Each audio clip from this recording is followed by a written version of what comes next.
महाराष्ट्रात सर्वच ठिकाणी काल महायुतीचे मेळावे जे आहेत ते आयोजित करण्यात आले होते, परंतु बहुतेक ठिकाणी जे आहे विविध प्रकारचे जे आहेत खडाजंगी आपल्याला पाहायला मिळाल्या.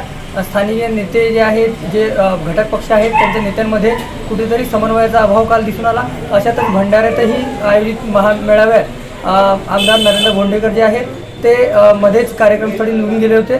आता काय त्यांच्यामध्ये काय त्यांचं मत आहे हे त्यांच्याकडून आपण जाणून घेऊया. काय सांगाल भोंडेकर साहेब, काल तुम्ही मेळावा सुरू असताना अचानकपणे निघून गेले, तर नागरिकांमध्ये जे आहे, जे कार्यकर्त्यांमध्ये आहे, एक संभ्रम निर्माण झाला होता. काय सांगाल आपण याबद्दल? नाही, अचानकपणे निघून नाही गेलो. आधी परिणयजी निघाले, नंतर मला नागपूरला अत्यंत महत्त्वाचं काम होतं. मी आधीच सांगितलं होतं की मला माझी एक मीटिंग आहे, माझे कार्यक्रम संपल्यानंतर मी जाईन. आणि माझं जसं भाषण वगैरे झाला, सगळे निघाले, आधी परिणयजी गेले, नंतर मी गेलो. असं मनामध्ये काही नाही की किंतु परंतु काय कुठं काय होतं, असं काही विषय नाही.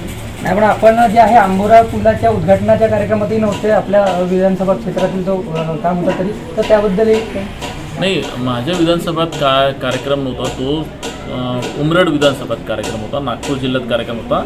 आणि त्या दिवशी माझ्या मुलाला ॲडमिशनचा एक्झाम होती, त्यासाठी मी त्या मुलांसोबत गेलो होतो. पहिले मी नेत्याच्या आधी पालकसुद्धा आहे आणि पालकाचीसुद्धा माझी जबाबदारी आहे. तर मी माझ्या मुलासोबत मिसेस आम्ही सगळं फॅमिलीसोबत गेलो होतो. आपल्यात काही नाराजीचं सुरती? नाही, नाराजीचं वगैरे असं काही विषय नाही आहे. हे किंतु परंतु चालत असतात, परंतु हे काही असं तुम्ही त्याला गैरसमजू नका. सगळं ऑलवेल आहे, बरोबर आहे, व्यवस्थित काम करतात. राज्याचे मुख्यमंत्री उपमुख्यमंत्री चांगलं काम करतात आणि विकासाचे कामं होऊन आले, त्याच्यामुळे आम्ही सगळं सोबत आहोत. तर नक्कीच जे आहे विकासाचे काम होत आहेत आणि त्यामुळे आम्ही सर्व एकत्रित आहोत, कुठेही नाराजीचा सूर नाही, असे मत आमदार नरेंद्र भोंडेकर यांनी व्यक्त केलेले आहे. रुपेश सपाटे, T9 मराठी, भंडारा.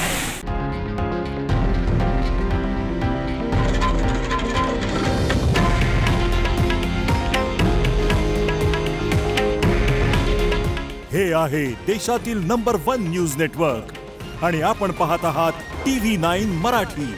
काळजी तुमची, हित महाराष्ट्राचं.